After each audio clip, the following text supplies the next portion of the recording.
All right, so I was surfing the web the other day, stumbled across this company, CarPrice. What the hell is CarPrice? Sounds like some kind of discount used car lot, where they're hawking cars held together with like duct tape and prayers. Not quite, but you're closer than you think. It's an online used car auction platform. They're mainly operating in Russia and Kazakhstan. Russia and Kazakhstan. Hold the fucking phone. They're running an online business in Russia. It's like, I don't know, opening a vegan butcher shop in Texas. Just doesn't compute. Right. It caught my eye too. Turns out they're actually one of the top digital companies in Russia, connecting private sellers with professional buyers, handling logistics. They even offer financial solutions, whole 9 yards. So it's like, what, eBay for beat up Ladas? I'm picturing some dude in a tracksuit squatting by a rusty car, trying to sell it to some mobster with gold teeth. Not exactly a mobster's paradise, Uh-huh. but there's definitely a hustle involved. Their founder, Oscar Hartman, basically saw a successful model in the UK and Germany and said, hold my vodka. I'm going to do this in Russia. That was back in 2014. And did this crazy scheme actually work? Yeah. Did he manage to turn a profit selling off those Soviet-era shitboxes? Not only did it work, but it fucking exploded. By 2015, they were ranked as a top European startup. And then they went and expanded into Japan in 2016. Even got Mitsui, that's a massive Japanese conglomerate, to invest in 2017. By 2018, everyone was calling them one of the most promising growth companies in Europe. So this CarPrice thing is less shady used car lot and more global fucking empire. Damn, this is getting interesting. All right, let's cut the crap and get down to the nitty gritty. How does this thing actually work? Do I just roll up with my grandma's rusty Lada and hope for the best? It's a bit more organized than that. For sellers, it's pretty straightforward. You take your car to a CarPrice rep. They give it a thorough inspection, making sure it's not going to, fall apart on the drive home. So what are they looking for? Is there like a minimum level of like not a complete piece of shit that the car needs to meet? They're mainly checking for legal compliance and technical soundness. They need to make sure the car's not stolen, has all its paperwork in order, and isn't about to burst into flames the moment someone turns the key. Think of it as a quality control measure to reassure the buyers they're not getting a lemon. Okay, makes sense. Yeah. So once they give my Lada the seal of approval, what happens next? They upload the inspection report to their online auction platform, where it's visible only to authorized buyers. These are professional car dealers, not just some random dude looking for a cheap ride. These guys are serious about buying and selling cars, and they're looking for, reliable sources of inventory. So it's like a wholesale market for used cars. No tire kickers or lowballers allowed. Exactly. It's a B2B model, cuts out all the bullshit of traditional used car sales. That's right. It's all about streamlining the process, creating a more efficient marketplace for professionals. Okay, I'm starting to get the picture. So these buyers, they're all over this platform, bidding on cars like it's some kind of high-stakes poker game. What kind of action are we talking about here? It's more like a silent auction. But the stakes can be pretty high, depending on the car. The buyers can see the inspection report, the car's history, all that juicy stuff. And then they start bidding, trying to, snag the best deals. Highest bidder wins. Simple as that. So what's stopping some shady buyer from, like, colluding with other buyers to keep the prices low, rigging the system in their favor? CarPrice has systems in place to monitor bidding activity and prevent that kind of crap. They're not stupid. They know their whole business model relies on fairness and transparency. If buyers lose trust in the system, the whole thing falls apart. Fair enough. But let's talk about the money, honey. How the hell did these CarPrice guys make a profit? Are they taking a cut of every sale or what? They're actually pretty clever about it. The sellers, they use the platform for free. No listing fees, no hidden charges. But the buyers, those are the ones who pay to play. Ah. So they're playing the long game. Hook the sellers with a free service, then reel in the buyers and make them cough up the dough. Exactly. It's a classic business model. And it seems to be working pretty damn well for them. Buyers pay a subscription fee to access the platform, and then there's a transaction fee for each successful purchase. It's a win-win for CarPrice. Sneaky bastards. But hey, if it works, it works. But let's talk about the elephant in the room. Russia. I mean, come on. Doing business in Russia, that's like trying to navigate a minefield blindfolded. How the hell do they manage to stay afloat in that environment?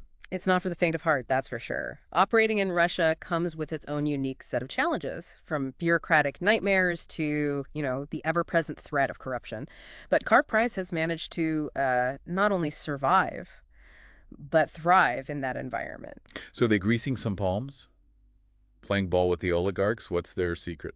There's no concrete evidence of any shady dealings. at least not that we know of.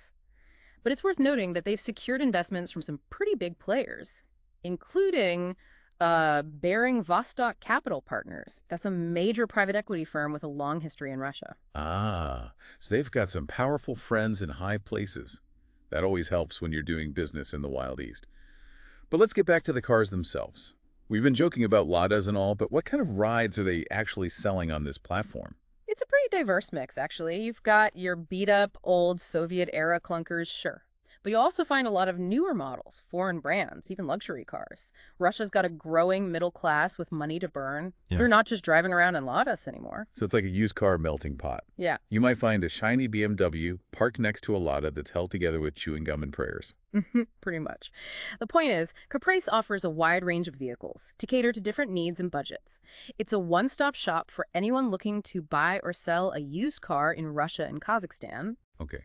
So they're selling cars, making money, and somehow navigating the treacherous waters of Russian business. But what's their end game here? What's the grand vision? They're not just content with conquering the former Soviet bloc. Remember their expansion into Japan? That was a major strategic move, signaling their global ambitions. They're not afraid to compete on an international stage, and they're proving that their model can work in different markets. So they're setting their sights on world domination, turning Caprice into the next Amazon of used cars. It's definitely a possibility. They've got a few key advantages that make them a serious contender in the global market. First, they're laser focused on used cars. They're not trying to be everything to everyone like some of those massive online marketplaces. Second, they've developed a sophisticated technology platform, streamlines the whole buying and selling process. And third, they've proven their ability to operate in challenging markets like Russia. So they're agile, tech-savvy, and have a taste for risk. Sounds like a recipe for disruption. But come on, they can't be perfect, right? There's got to be some dirt, some skeletons in their closet. What's the catch? Well, every company has its controversies, and CarPrice is no exception. There have been some accusations of shady practices, like manipulating bids or undervaluing cars to inflate their profits. Ah, there it is. The dark underbelly of the CarPrice empire. I knew it was too good to be true. Spill the tea. What kind of shady shit are we talking about? It's important to note that these are just accusations, and CarPrice has vehemently denied any wrongdoing. There's no concrete evidence to support these claims, but it's something to keep in mind as we evaluate the company. Yeah, that's what they all say. But where there's smoke, there's usually fire. I'm not saying they're running a full-blown criminal operation, but I wouldn't be surprised if they're bending the rules a bit to, boost their bottom line. Yeah. Especially in Russia, where playing by the rules can be, shall we say, optional. True. But we can't just assume they're guilty without any solid proof. It's important to be objective and separate fact from fiction. Let's not get ahead of ourselves and jump to conclusions. Okay. I hear you. Innocent until proven guilty, right. But I'm still keeping my eye on these bastards. Something tells me there's more to this story than meets the eye. That's the spirit. Always be questioning, always be digging deeper. That's what makes these deep dives so damn interesting. But let's shift gears a bit. We've talked about CarPrice's business model, their operations, and their ambitions. But what about the impact they're having on the used car market itself? Are they really changing the game, or are they just another player in a crowded field? Yeah. Let's get down to brass tacks. Are they shaking things up, or are they just playing by the same old rules? One of the most significant impacts they've had is on pricing. By creating a transparent online auction platform, they're, arguably making the market more efficient. Buyers and sellers have access to real-time pricing data, so there's less room for haggling and manipulation. So they're taking the guesswork out of used car pricing. No more shady dealers trying to lowball you or inflate prices. That sounds like a win for consumers, right? Potentially, yes. But it's not as simple as that. It also depends on how CarPrice itself is setting its fees and commissions. If they're taking too big a cut, it could negate any potential savings for buyers and sellers. Ah, the eternal question. Who's really benefiting from all this? The consumers or the middleman? In this case, the middleman is a fancy online platform, but the principle remains the same. Exactly. And it's a question we need to keep in mind as we evaluate CarPrice's impact. Are they truly leveling the playing field?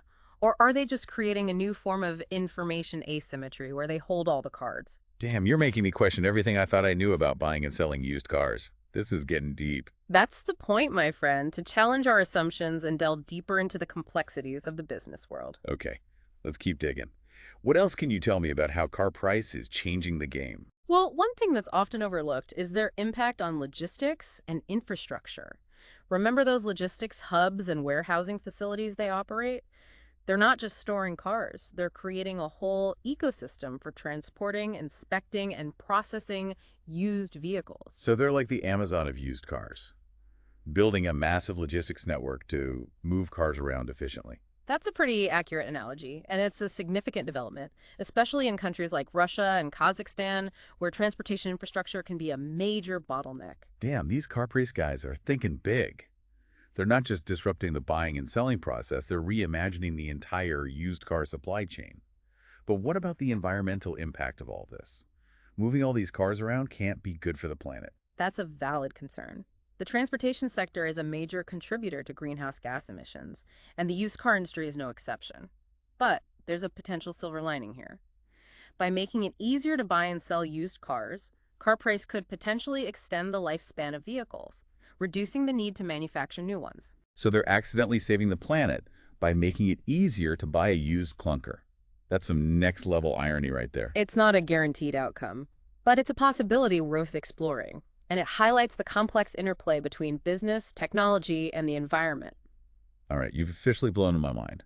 CarPrice is more than just a used car platform. They're a microcosm of the global economy, with all its complexities and contradictions.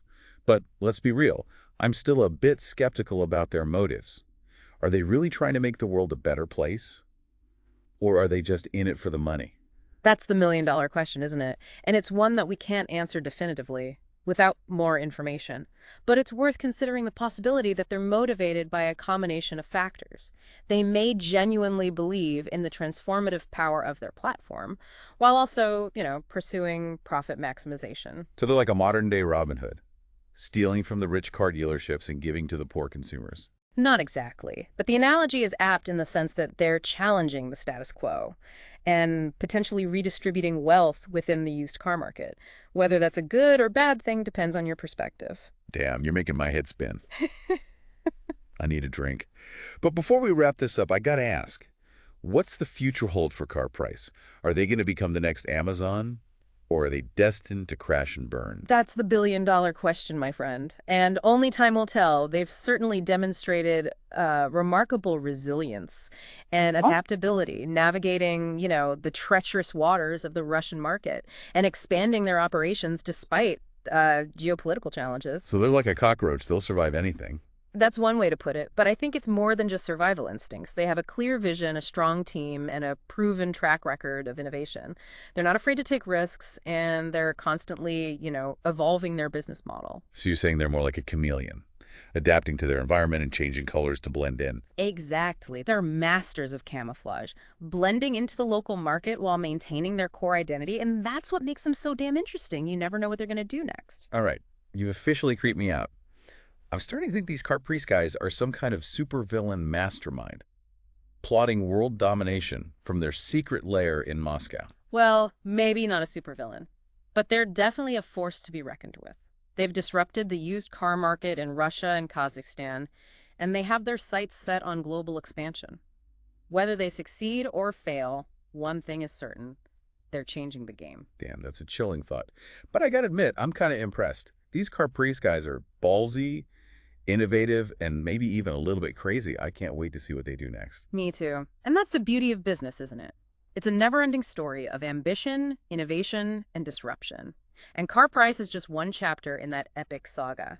Okay, so we've spent a good chunk of time talking about these CarPrice guys, how they work, their shady shit, and their plans for world domination.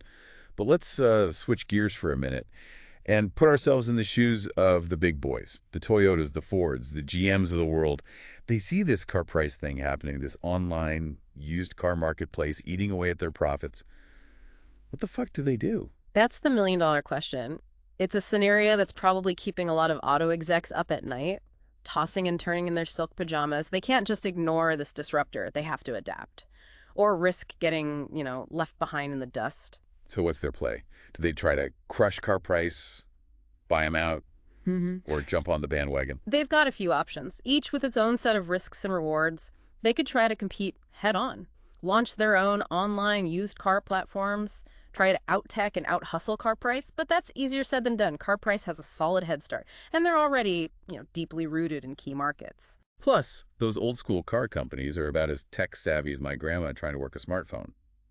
They're more comfortable with, like, greasy engines and assembly lines than algorithms and user interfaces. Exactly. So option 2, acquire CarPrice. Neutralize the threat by swallowing them whole. But that's going to cost a shitload of money, and there's no guarantee it'll work. Merging a disruptive startup with a giant corporation can be like mixing oil and water. Yeah, those corporate cultures clash like a monster truck rally.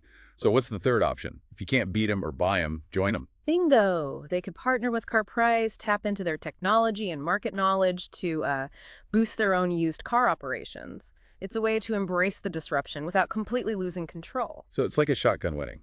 The old guard and the disruptor forced to share a bed and make the best of it. Precisely. And it's happening more and more these days. The lines between traditional companies and tech startups are getting blurry. And the ones who can adapt and collaborate are the ones who will come out on top. Damn, that's some insightful shit. You've officially upgraded my brain today. But let's bring it back down to earth for a second. What does all this mean for the average Joe? Who just wants to buy or sell a used car without getting screwed? It means the market is becoming more transparent, more efficient, and more accessible. You've got more options than ever before. And you're not at the mercy of those sleazy used car salesmen anymore. You've got the power to do your research, compare prices, and find the best deal. So it's a good time to be in the market for a used car. No more getting ripped off or haggling for hours over a dented bumper. It's definitely moving in the right direction, but there are still risks, Yeah. and you need to do your due diligence. Don't just jump into any deal without doing your research. Knowledge is power, especially in the used car market. All right, you've convinced me. I'm feeling cautiously optimistic about the future of used car buying. But before we wrap this up, what's the most surprising thing you've learned about CarPrice? Honestly, it's the resilience. They've faced economic sanctions, geopolitical turmoil, you name it, yet they've managed to not only survive, but thrive. It's a testament to their adaptability, their innovation, and maybe even a little bit of luck. They're like a cockroach. You can't kill them. So they're scrappy, resourceful, and determined to succeed. Maybe we can all learn a thing or two from these CarPrice bastards. Absolutely. They're a fascinating case study in how to disrupt an industry and adapt to a constantly changing environment. All right, that's a wrap for our deep dive into the wild world of CarPrice. We've explored their business model, their shady dealings, their ambitions, and their impact on the used car market. It's been a wild ride. Who knows what the future holds for CarPrice? Will they take over the world or will they flame out? Only time will tell. But one thing's for sure, they're shaking things up, and that's always a good thing. So stay tuned, folks. The CarPrice saga continues.